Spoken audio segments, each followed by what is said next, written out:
bienvenidos a otra entrega de Sondeo, un programa de peso para un público que piensa. Mi compañero Danilo Clima está en camino, taponado por ahí debe estar, pero a punto de llegar, de manera que vamos a ir afilando hacha aquí en lo que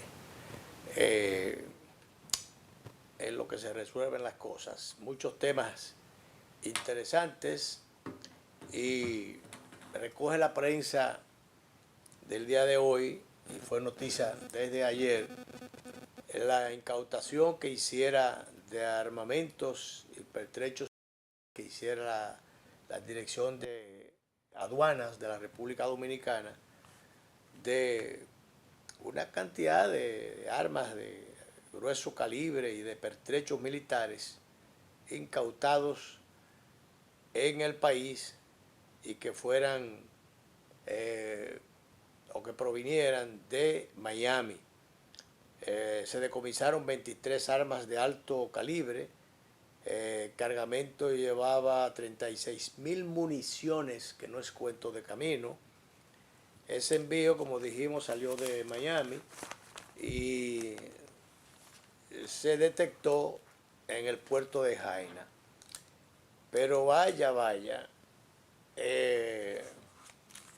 dice aquí, se incautaron 17 fusiles de diferentes calibres, 5 pistolas Glock, 9 milímetros, una Uzi, 36.000 municiones que se presume venir destinadas a las pandillas terroristas que han tomado el control en alrededor del 80% del territorio de ese país, Haití, nuestro vecino. La Dirección de Aduana dio a conocer un documento de este hallazgo y dos cosas. La primera,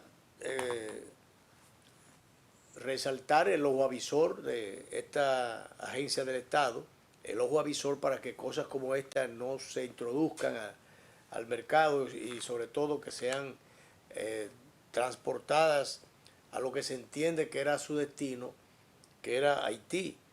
Y el número dos que uno puede resaltar es cómo esas armas no llegaron, no solo que llegaran a República Dominicana, cómo salieron de los Estados Unidos. ¿Cómo salieron de los Estados Unidos? Si en Estados Unidos no hay tantos controles para entrar o para salir, ¿cómo entraron esos armamentos? ¿Cuál es el mecanismo? ¿Cuál es si se quiere, son los contactos y la disposición de estar alimentando las guerrillas para que perjudiquen a quién o para que quien se beneficie de esas operaciones, que son operaciones delictivas definitivamente y que caen en la criminalidad? Bien hiciera recientemente el presidente de la República en catalogar y calificar por la vía de decreto como bandas criminales a estas agrupaciones que actúan desde el vecino país, manteniendo en zozobra, manteniendo la inseguridad, no solamente de aquel lado, sino también manteniendo nerviosos a los habitantes de este lado. ¿Alguna estrategia hay, algún mecanismo de suministro, de comercialización, sobre todo de suministro de estos armamentos hacia el vecino país?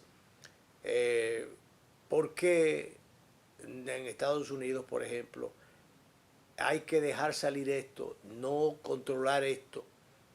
¿Cuáles son los planes? ¿Cuáles son las políticas que se aplican o hacia dónde es que se quieren llevar las cosas?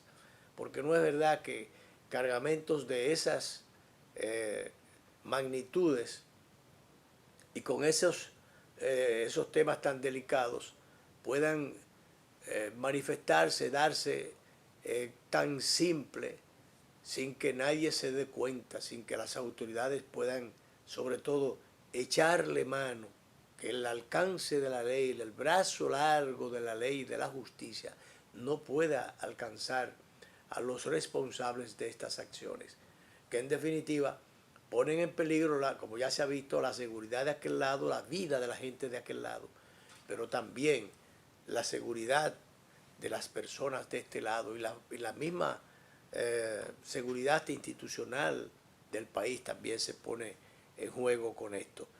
De manera que felicitamos a la Dirección de Aduanas por este palo que ha dado y agradecemos a Min Vázquez, asistente del director general de aduanas, Yayo San Lobatón, que nos hiciera llegar, por las vías correspondientes, nos hiciera llegar este material de apoyo periodístico. Felicitemos a estos controles de la aduana dominicana, pero pongamos en ojo avisor, tengamos el ojo abierto para que se corte ese tráfico que ya se ha venido manifestando, se ha venido dando, de suministro de armamentos, de pertrechos militares a Haití. Eso es como a Dios rogando y con el mazo dando, criticando, atacando la situación de Haití, de descomposición de Haití, pero por el otro lado, alimentando, dándole fuerza a las guerrillas, que como bien dijera Barbecue, el principal figura de que lidera estas bandas de terror de Haití, dijera que así como ellos tenían drones y tenían sus cosas, también ellos tenían los suyos y que iban a recurrir a esas cosas y a cuantas cosas fueran necesarias. Eso fue recientemente cuando se corrió la versión de que él había sido acorralado, que había sido atrapado, pero que va, yo creo que es la tercera escaramuza que se le hace y de la cual él se escapa, lo cual indica que o tiene mucha fortaleza, más de la que mucha gente subestima o entiende que tiene, o realmente no se ha podido con él,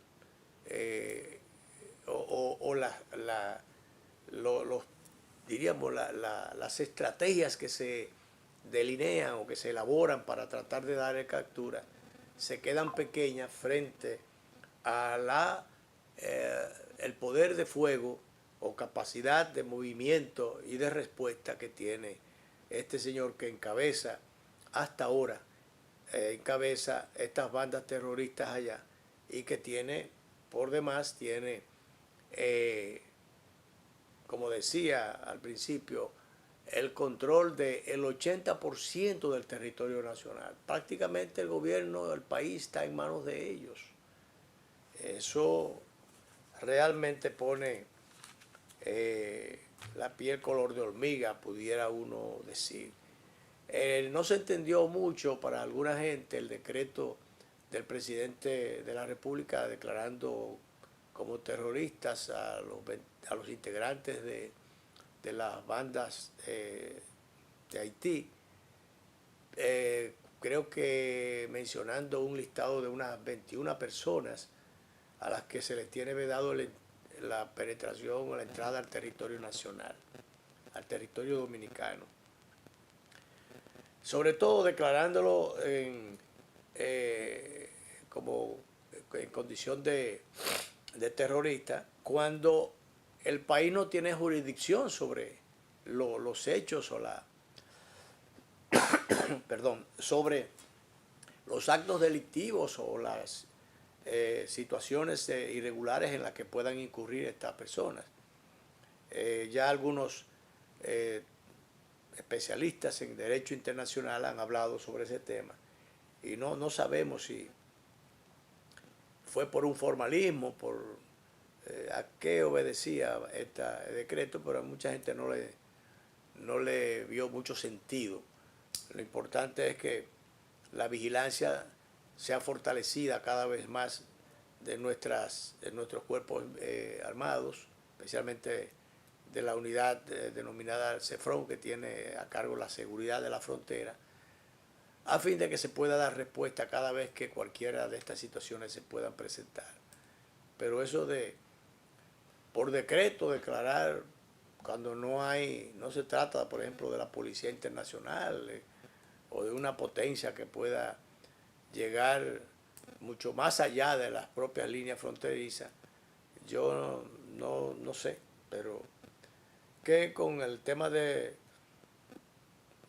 los decretos, parece que en algunos casos y con algunas cosas ha habido algunos traspiés. Y que, bueno, que de errar es de valientes y también de humanos. Eso suena bonito, pero que hay que escuchar, que hay que oír y que si en un momento determinado se determina, se descubre que se ha incurrido en un error, bueno, echar hacia atrás las disposiciones, ya eso se ha hecho en varias ocasiones. Y en principio, cuando eso ocurre por una primera vez, quizá una segunda vez, pero cuando eso se convierte en una constante, eso es peligroso. Porque pudiera pensarse que se está improvisando o que no se sabe lo que se tiene entre manos. Que no se sabe lo que se tiene entre manos. Entonces, o también un tercer aspecto que se atendió a presiones de determinado sector. Pueden darse todas esas cosas, es verdad, pueden darse todas esas cosas, pero los gobiernos tienen que pensar, siempre tienen que tener sus equipos de asesores en todas las áreas. No porque los asesores sepan más que los titulares, sino porque muchas veces los titulares de las instituciones tienen tantas cosas, tantas aristas que tienen que manejar en un momento determinado en el ejercicio del poder, que pudieran filtrarse algunos gazapos, algunos errores. ¿Por qué no? Pueden filtrarse algunas cosas, por eso siempre se tienen especialistas o asesores para tratar de cubrirse y protegerse de cualquiera de estas ligereza o falencias que pudieran estar de por medio para evitar esas cosas. Por ejemplo, en los periódicos, a la usanza, a la vieja usanza por lo menos, porque ya muchas de esas cosas ni siquiera se llevan a la práctica y puede pasar cualquier cosa.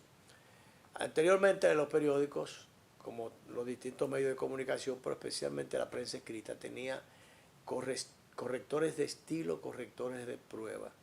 Personas con una capacidad extraordinaria, con un intelecto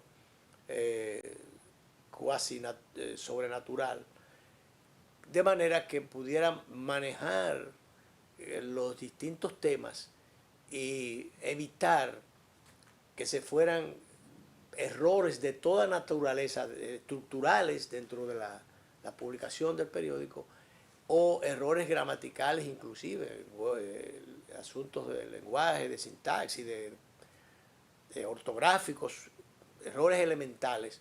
Bueno, pues mire, los errores han ocurrido en todos los tiempos en la prensa, siguen ocurriendo, y entonces uno sí puede determinar que ahora con mayor razón y con mayor fe, a veces usted manda el trabajo bien escrito, lo que hace es todo lo contrario. Lo que hacen es que le pegan un error, pero si otras veces se manda un error con un error, y no sé por qué, a diferencia de otros tiempos, cuando todos esos errores eran echados mano de una vez, atrapados por el corrector de estilo o de prueba. De estilo es de los temas gramaticales, los asuntos estrictamente estructurales, los otros, lo de estilo. Pero lo de prueba era que se tiraba el material y entonces se determinaba a dónde había un pequeño errorcito que era un error, si se quiere, mecánico, y entonces eso se corregía y se pulía, se limpiaba el material y el producto salía lo más terminado posible. Pero ya esas cosas, señores, hay unos descuidos que a veces son unos gazapos que se van, porque o inclusive a esos niveles, la gente o no está en eso, o no tiene los niveles de observación, la agudeza que tenían los correctores de estilo y correctores de pruebas de otros tiempos. Entonces así pasa, por ejemplo, con los decretos. Con los decretos, un consultor jurídico no puede estar atento a todos los detallitos. Es el responsable principal, ciertamente, en materia de los documentos que se elaboran que deben salir a través del Poder Ejecutivo a la opinión pública ya como material o como cosas formales y resueltas. Pero hay ocasiones que un elemento choca con tal o cual cosa que puede ser o de tipo legal o de tipo constitucional o de otra naturaleza. Entonces ese cuerpo de asesores son los que tienen que estar al día para seguirlo. Si es un gazapo, si es algo que choca, advertirlo. El Congreso tiene, incluso ahora cada legislador tiene sus asesores, pero anteriormente yo recuerdo, en un tiempo determinado que yo pasé por allá, no como legislador, sino en el área de comunicación, un cuerpo de asesores legales y de otra, y de asuntos financieros también, tributarios y de otra naturaleza. Ellos son los que asesoran a las comisiones de trabajo, pero al mismo tiempo a los legisladores en particular. Un legislador, diputado, senador o grupo de legisladores se le ocurre elaborar una pieza, un proyecto. Entonces, bueno, someten esa idea a la consideración de ese equipo, ese cuerpo de asesores, que son los que entonces le dan la terminación y lo llevan a la presentación del Pleno para su aprobación o rechazo. Eso ocurre en todo, porque eso ocurre en los tribunales, en las altas cortes. Las altas cortes están llenas de letrados. Letrados son abogados, especialistas o no, pero a veces son conocedores de tal materia, de aquella, de la otra. Pero, por ejemplo, el Tribunal Constitucional, hay una serie de letrados, cada magistrado tiene un cuerpo de ayudantes para los fines, asesores y ayudantes, que aprueban la sentencia o aprueban su iniciativa, y eso hasta el propio tribunal lo convierte ya en una sentencia.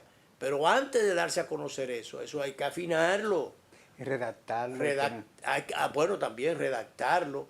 Y además ponerla en consonancia con otras disposiciones. En consonancia. Y jurisprudencias establecidas. Fíjate, por ejemplo, Danilo, los decretos. ¿Cómo comienzan los decretos? Sí. Considerando que tal cosa. Y en atención a la ley tal, número tal, y a la otra cosa, y a lo otro, y a lo otro. Entonces, o sea, hay que leerse todo ese legajo de papeles primero y confrontarlo para que no haya distorsiones o choques. Entonces, ese es el tema. Esto es, Danilo, a propósito que te integraste unos minutitos después por el tema del tránsito, por ahí. A propósito de estos decretos que de vez en cuando el presidente ha tenido que retirarlo. Pero bueno, porque las cosas no se estudian bien antes de, para después no tener que estar echando para atrás, porque en principio, dije también, corregir, si es necesario corregir, eso es prudente y es un signo de sencillez, de humildad y de un correcto gobernar. No que las cosas se impongan y porque ya se están en un decreto y lo dispuso el Ejecutivo y eso se queda así. Yo recuerdo una vez, y eso fue en el gobierno de Hipólito Mejía, que el cambio de hora, que eso es un asunto que siempre se ha hecho aquí. Se hacía, ya no. Bueno, ya no se está haciendo, se ha olvidado de eso. Parece porque el último chasco fue ese. Ese, que yo creo que a partir de ahí, que en vez de bajarle, o sea, en vez de amanecía más temprano, o por lo menos no amanecía a la misma hora, pero era más oscuro.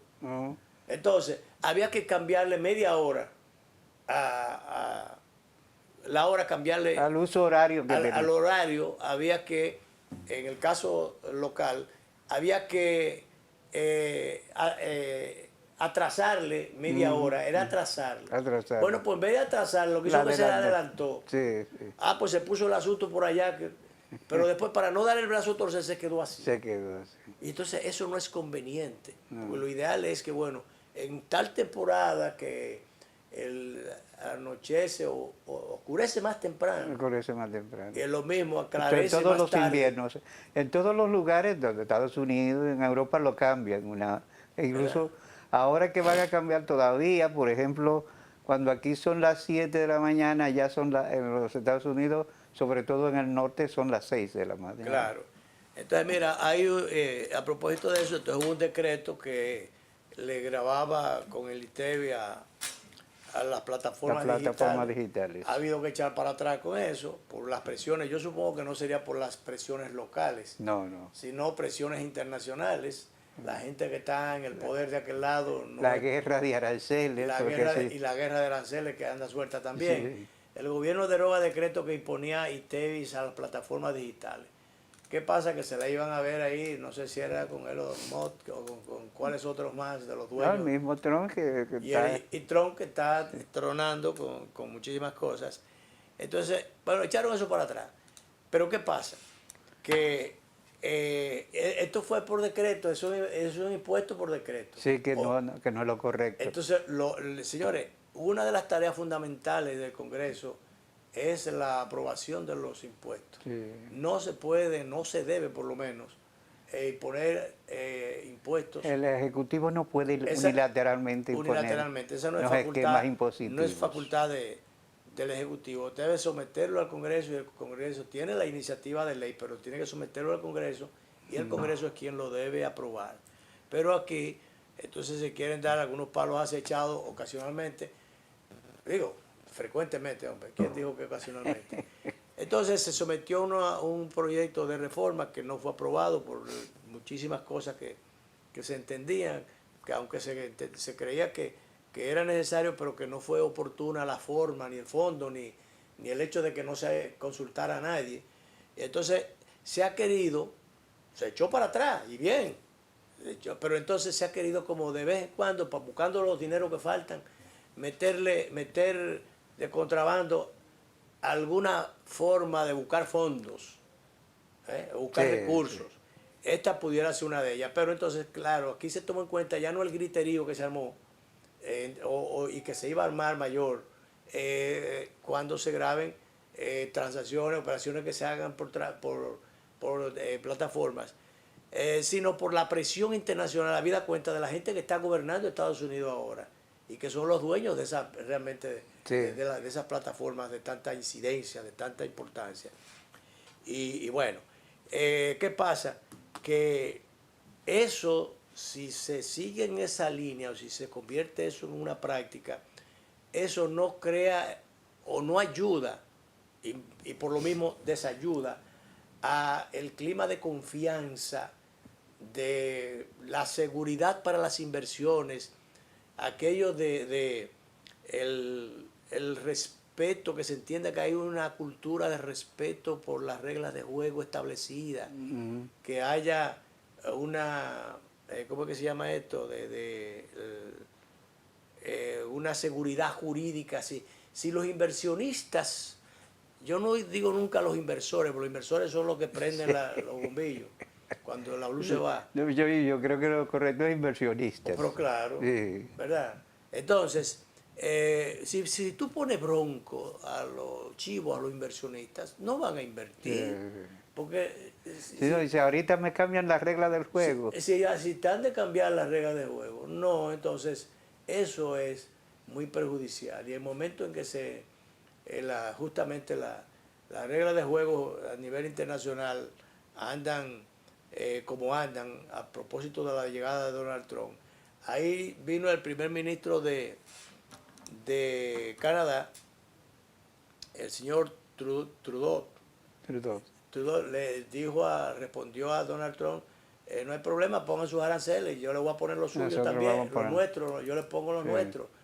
Y mira cómo anda eso. Entonces también resulta que el de Ontario, Canadá también, ese es el jefe entonces ya de esa área, que Sí. es La la provincia sí, quebecois son de mayor población, Ujú. Ontario, Canadá, dice que si le ponen los aranceles que no hay ningún problema, que le va a pagar la luz con la cara sonriente o con una sonrisa, Sí. le va a pagar la luz a Estados Unidos.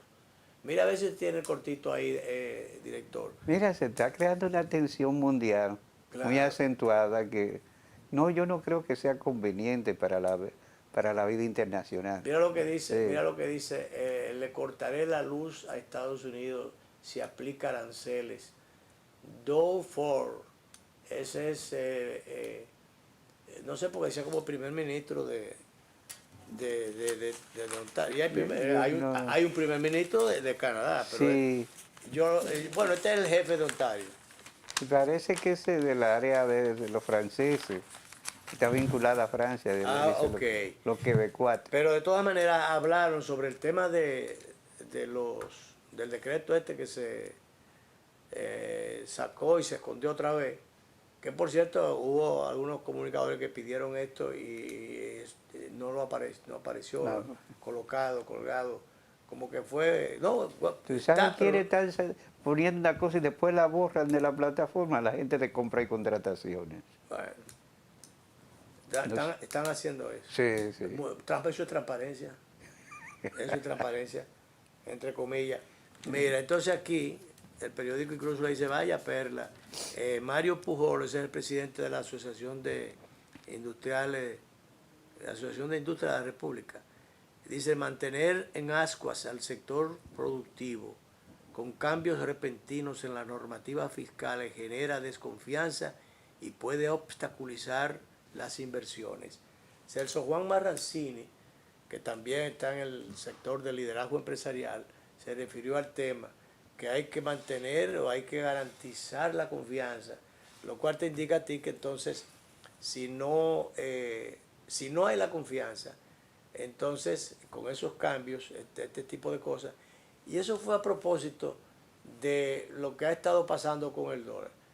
Bueno, hay entrada suficiente de dólar, hay que sé yo qué cosa, pero entonces, ¿por qué? Sí. Porque el bendito dólar ha estado subiendo o lo han dejado subir, Sí, porque en otras ocasiones eso lo tenían represado allí y no había forma de que subiera un punto, sino cuando la autoridad monetaria entendía que podía aflojar un chin, entonces lo dejaba subir, por conveniencia, pero no porque el mercado, de que el supuesto libre mercado, digo, oferta y demanda, que es lo que establece de que el equilibrio, olvídate, eso es cuando no hay control realmente.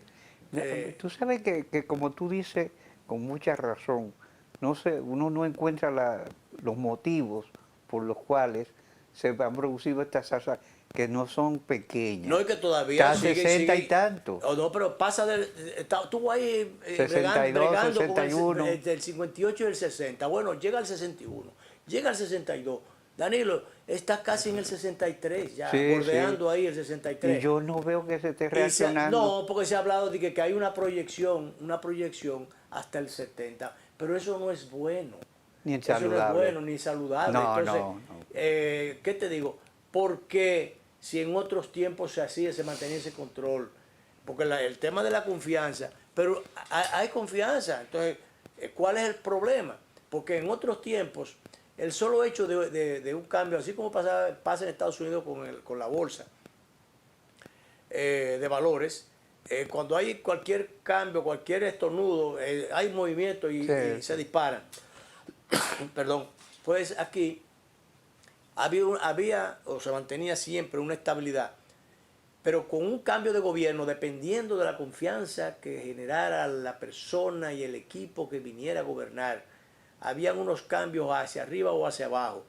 Después del descalabro que hubo con la economía, cuando la gestión de Hipólito Mejía en la última etapa, especialmente, recordemos que el dólar que estaba al 60 por 1, que no lo encontramos, que era muchísimo, Sí. y era verdad que era mucho. Demasiado. Entonces cambió el gobierno, y solo con el hecho de cambiar el gobierno y que volviera Leonel Fernández al gobierno, pero el dólar comenzó a bajar, que ya iba por el menos del 30, Sí. y hubo que estabilizarlo en un 34 por ahí, Ajá. y en un 34 por ahí, subir. No, espérese, aguante, porque tampoco puede, en función de los recursos que entran en dólares, a través de las inversiones, a través del turismo y a través de muchísimas cosas.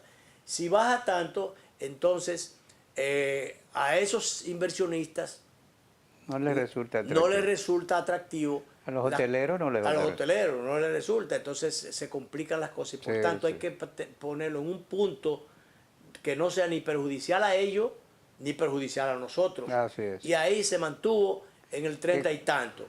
Y sin embargo, mira ahora, ya rebasó el 60 por 1, lo que indica que con relación a la última etapa del gobierno de Hipólito Mejía y el manejo de la economía, que fue un desastre en la segunda etapa de su gobierno, ya rebasamos eso, y entonces está estable, está equilibrada, está tranquila la situación económica del país en un ambiente así. No. La situación se torna muy volátil, porque eso te dice que es impredecible, porque evidentemente todo lo que se importe tiende a subir de precio. Claro.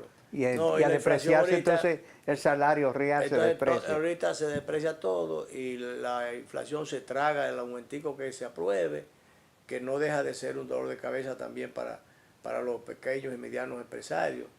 Y bueno, vamos hasta- a tener un problema de dolarización de facto. De hecho, ya ningún agente inmobiliario te vende en pesos. Tienen No, en hace dólares. años. Ni los dealers de no, vehículos tampoco. dolarizando todo, quieren Sí. dolarizar la economía, eso Sí. está prohibido por ley, Pero a eso no importa. pero aquí no se respetan esas cosas porque lo ideal sería, pero con los contratos en dólares y todas esas cosas en dólares, se supone que la moneda nacional es el peso. Sí. A Duarte no lo mencionan porque era el Duarte.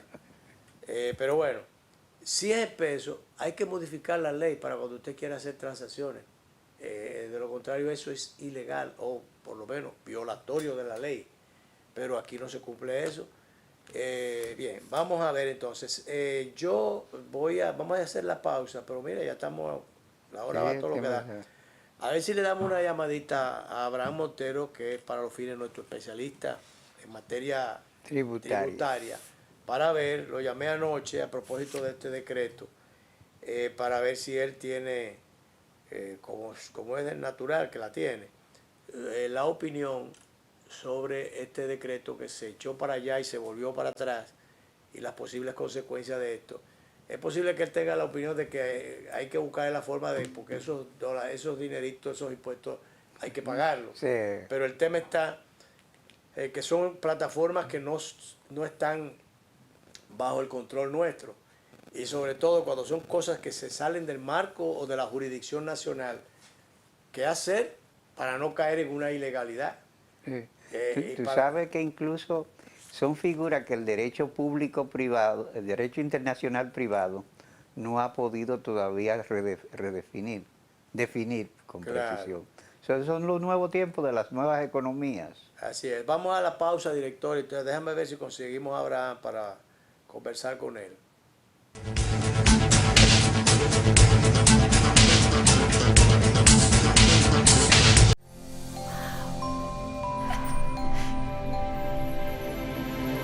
Atrévete a encontrar eso que quieres. Solo tu magia la puede hacer brillar.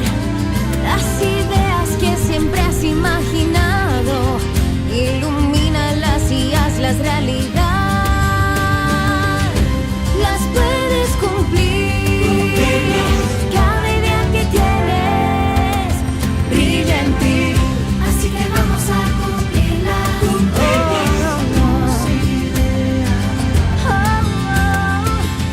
Así que vamos a cumplir las ideas. Hay un lugar donde tus ideas se cumplen. Las puedes cumplir. El Banco de las Ideas, 60 años cumpliendo. Popular, a tu lado siempre. Tengan buen día. Ay, disculpa, Un nuevo Diego. diseño. Buen día, hermano. ¡Hey, buen día! Buen día, Que tenga buen día. no va buen día. Y este día mi Ay, no. Día difícil, ¿eh? te digo, y buen día. El día está bueno, va buen día.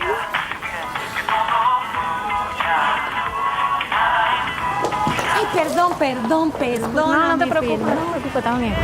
Pero hoy me siento mucho. Amor, qué buen día tuve hoy. Tan bueno como el mío. Los buenos días los hacemos todos. Café Santo Domingo, 80 años haciendo los buenos días de los dominicanos. Buen día.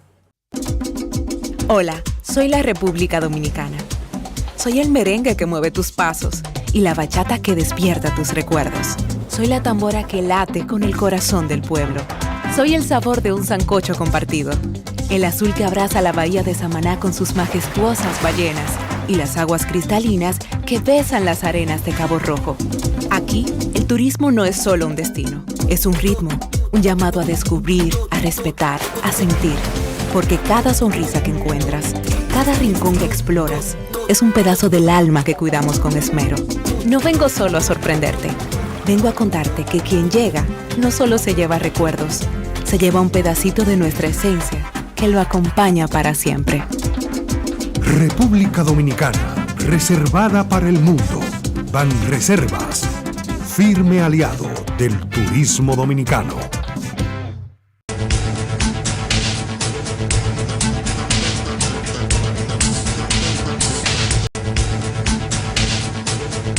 Bien, tal como estábamos anunciando, ya tenemos a Abraham Montero aquí en la línea. Es nuestro, para los fines, Nuestro especialista tributario. especialista Y asesor en la materia. asesor en materia tributaria.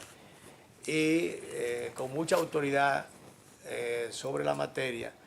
Y a propósito del decreto que se dio a conocer para tratar de imponer los impuestos a las plataformas digitales, ponerle ITEVI. Buenas tardes, Abraham, gracias por atender nuestro llamado. ¿Cuál es tu opinión particular, no solamente del decreto en sí, sino también de echarlo para atrás, sino de aplicarse esto? ¿Se procede, no procede, se corresponde, no se corresponde? En principio, la facultad de establecer impuestos es del Congreso, a través, pero no por decreto esto del Ejecutivo. ¿Qué te parece? Es correcto. Buenas tardes.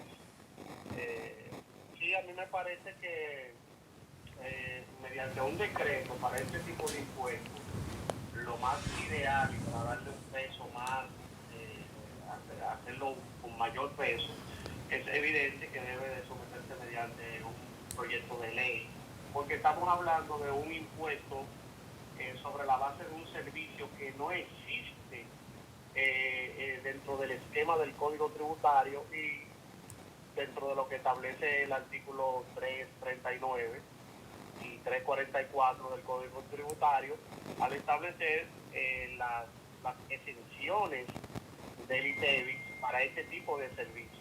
Entonces, como no lo contempla, pues ni modo, para crear las bases para el establecimiento de un impuesto para estos nuevos servicios que son para las plataformas digitales, se debe en esencia de hacer mediante un proyecto de ley, porque entendemos que mediante un decreto eso no tenía el peso necesario para que prosperara en un futuro. Pero de todas maneras, Abraham, ¿en qué medida, como las plataformas no son locales, en qué medida hay la posibilidad de, en primer lugar, de aplicarlo con efectividad, con eficiencia, y en segundo lugar, de que esto no tenga consecuencia de que los dueños de la plataforma no nos reclamen a su vez a nosotros como país? Bueno, vengan acá, ustedes están poniendo un impuesto por unos servicios de los cuales nosotros somos los dueños, y que nos quieran entonces cargar a nosotros servicios adicionales por eso. Explícanos eso. Sí, efectivamente. Mire, lo que quiero puntualizar aquí es, y eso es importante que lo sepamos, es que es una situación importante porque hablamos de empresas que no tienen domicilio fiscal y la ley parece que en el artículo 27 en el Código Tributario establece que aquellas entidades que no tengan domicilio permanente, es decir, que no tributen en la República Dominicana, pues ni modo, los tributos no pueden imponerse.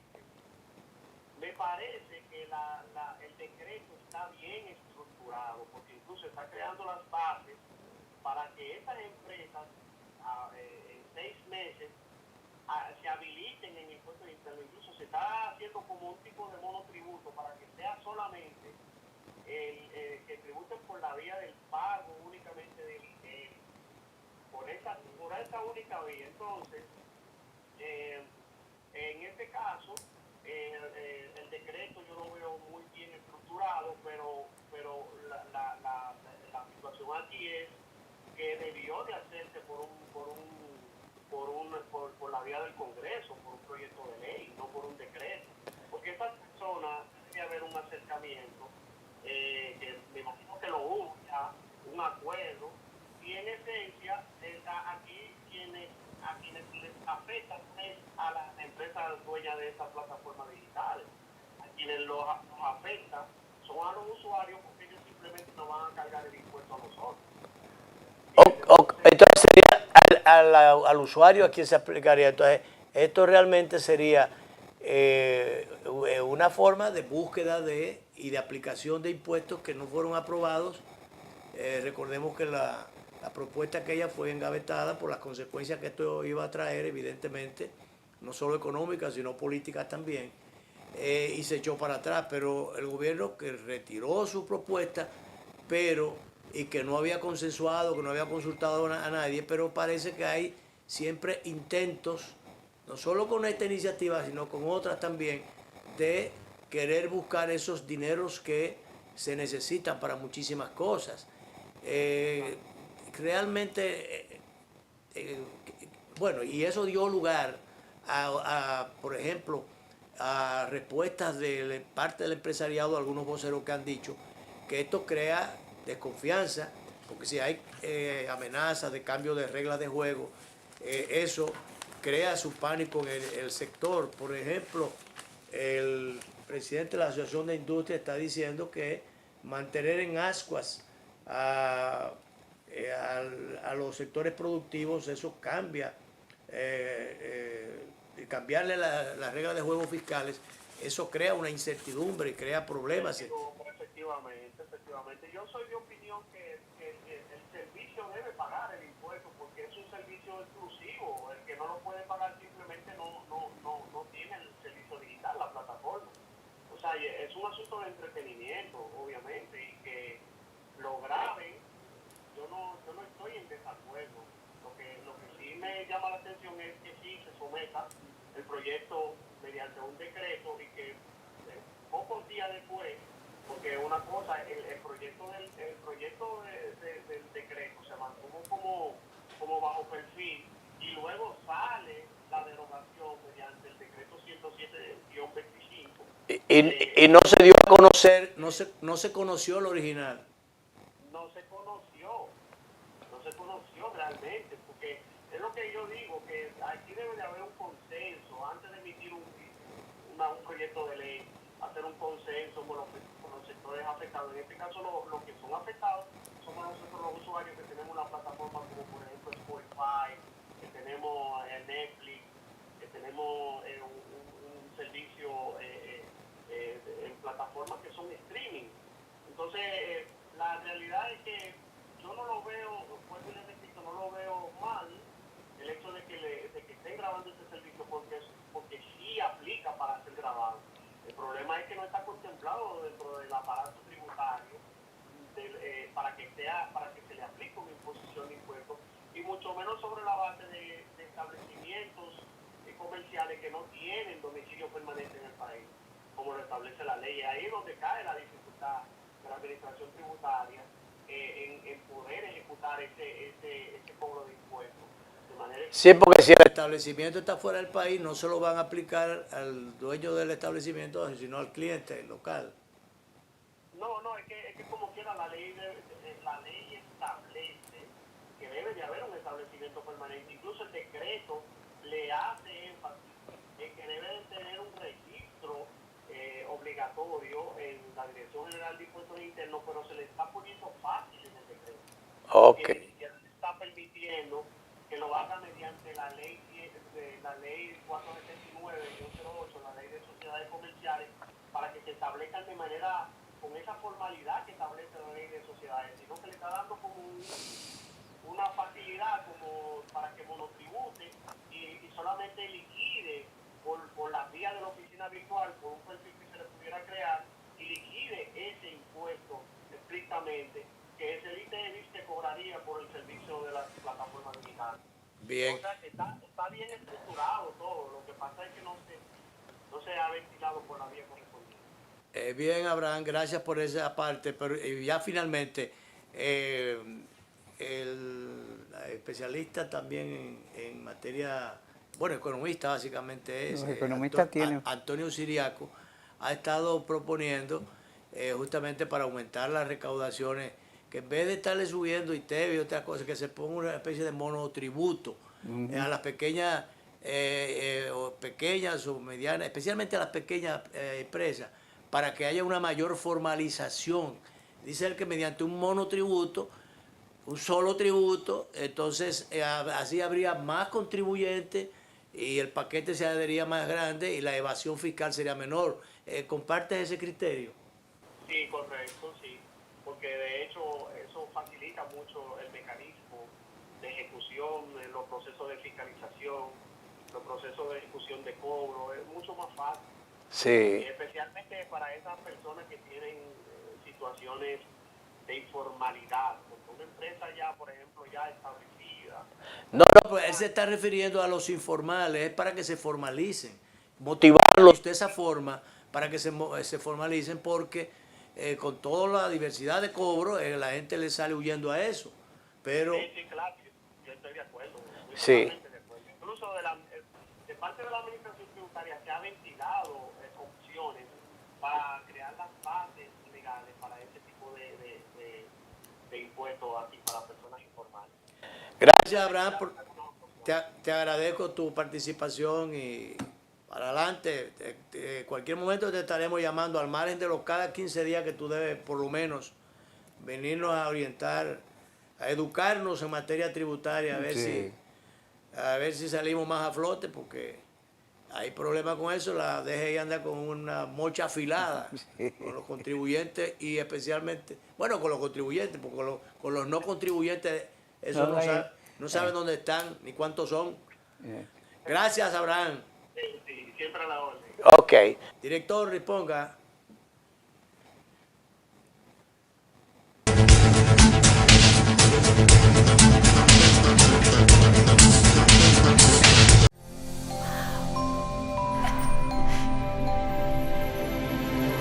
Atrévete a encontrar eso que quieres. Solo tu magia la puede hacer brillar. Las ideas que siempre has imaginado, ilumínalas y hazlas realidad. Las puedes cumplir. Cada idea que tienes brilla en ti. Así que vamos a cumplirla.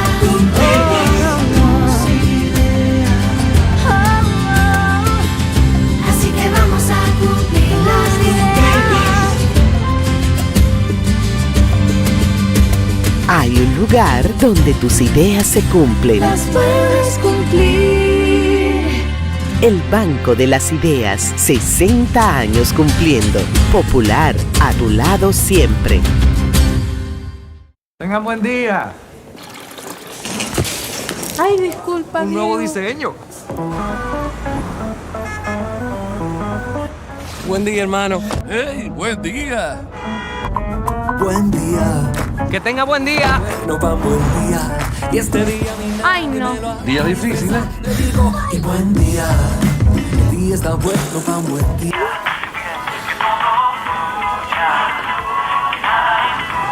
Ay, perdón. No te preocupes, está bien. Amor, qué buen día tuve hoy. Tan bueno como el mío. Los buenos días los hacemos todos. Café Santo Domingo, 80 años haciendo los buenos días de los dominicanos. Buen día. Y ahora, El bateador se prepara con 2 outs.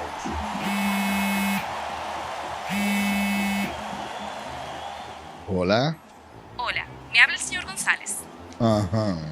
Le llamamos porque usted es un cliente preferencial y queremos ofrecerle nuestra tarjeta Gold, la cual tiene infinitos beneficios, entre ellos descuentos en supermercados, salones de belleza, farmacias y acumula puntos para viajes al extranjero, incluso a la luna. Hay mejores formas de evitar llamadas no deseadas. A través de la aplicación de ProUsuario, ahora puedes solicitar que te excluyan de los listados de marketing de las entidades financieras. Descarga la app en Google Play y App Store.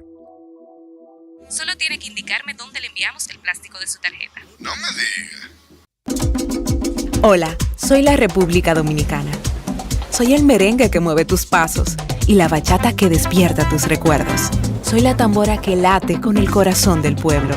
Soy el sabor de un sancocho compartido. El azul que abraza la bahía de Samaná con sus majestuosas ballenas y las aguas cristalinas que besan las arenas de Cabo Rojo. Aquí, el turismo no es solo un destino, es un ritmo, un llamado a descubrir, a respetar, a sentir.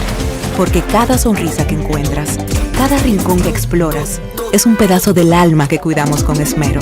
No vengo solo a sorprenderte, vengo a contarte que quien llega no solo se lleva recuerdos, se lleva un pedacito de nuestra esencia que lo acompaña para siempre. República Dominicana, reservada para el mundo.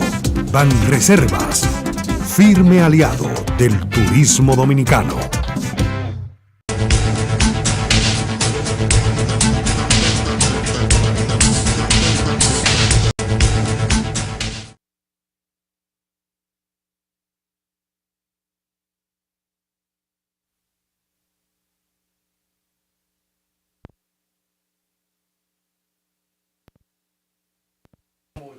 En este caso, los habitantes de Naco, especialmente Roberto Pastoriza, esa zona, pues, que iban a establecer una oficina de pasaporte. Yo no sé a quién se le ocurre, un edificio grande con un espacio relativamente grande, que pudieran construir un parqueo grande en el patio y todas esas cosas, allá en el malecón, en la zona del Centro de los Héroes, por ahí, en esa zona. ¿Cómo se le ocurre a la nueva administración alquilar un edificio? En este caso no fue comprar, sino alquilar. Que es un esquema que se estaba criticando. Sí, pero en este caso es al Banco de Reserva, que es una forma de propiciar negocios al Banco de Reserva, que es una empresa del Estado. Pero que el tema no es ese, es cómo usted va a buscar, sin algún estudio de factibilidad, sin llevarle al ánimo de la comunidad, no el tormento, sino la inquietud, la iniciativa para ver hasta dónde se pudiera realmente no tomar de sorpresa o por asalto a esa comunidad, que por suerte eran gente de clase media, media alta, que se movieron en los medios de comunicación, dieron su voz de alarma y hicieron llegar hasta la semanal del presidente a través de una periodista que se hizo eco del presidente. Hay este problema, usted va a poder hacer algo, va a intervenir. Dice, bueno, yo tengo que intervenir en todo, dijo el presidente.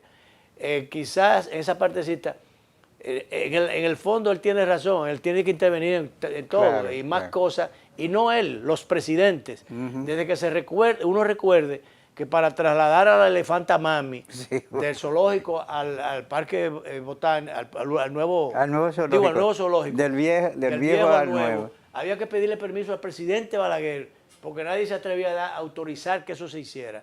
Entonces, aquí para cualquier tontería, a veces hasta para salvar un divorcio, hacer un divorcio o salvar un matrimonio, hay que pedirlo, porque si no, no hay responsables que le den en la cara al tema. Si no, hay que primero consultar por allá. Bueno, entonces el presidente dijo, yo tengo que intervenir en todo. ¿Qué es lo que tiene el presidente que hacer a propósito de eso? Bueno, darse cuenta quiénes funcionan, promover a eso que funciona, a los que no funcionan, sacarlo de circulación. Porque eso no cabía en ninguna cabeza bien amueblada, que era lugar adecuado para establecer, con toda la cantidad de gente que viene, que visita un centro como eso de la adquisición de pasaportes, renovación de pasaportes, el clientelismo que la cuestión de compra y venta, de venduteros y de cosas que se aglomeran en la zona. Y ya los carros en una zona, o los vehículos en una zona aglomerada como esa del Ensanche Naco, ¿cómo usted va a meter allí un centro de servicio de esa naturaleza? Yo creo que ya hay que ir pensando en construir un gran edificio que aloje a una buena parte. Ese fue el concepto de aquella vez de la feria ganadera, de meter la mayoría de las oficinas públicas allí, pero ya eso quedó corto o infuncional, yo no sé, pero porque aquello no tiene parqueo tampoco todavía no tiene parqueo. Entonces, pero esta barrabasada que se iba a cometer y ese perjuicio afectando a los residentes de Naco, por suerte, le hicieron caso. Y seguro que intervino el presidente. Echen eso para atrás. Seguro que intervino el presidente porque esto iba como caña para el ingenio. Se hizo muy bien, se aplaude esto y que no se vuelva a cometer esa tropelía y que se piense muy bien en dónde se va a establecer una oficina pública donde va a fluir mucha gente y sobre todo como están los temas del tránsito aquí en la ciudad, congestionamiento por donde quiera. Así es. Se nos quedan otros temas, pero bueno, el tiempo es un tirano. Director, nos vamos.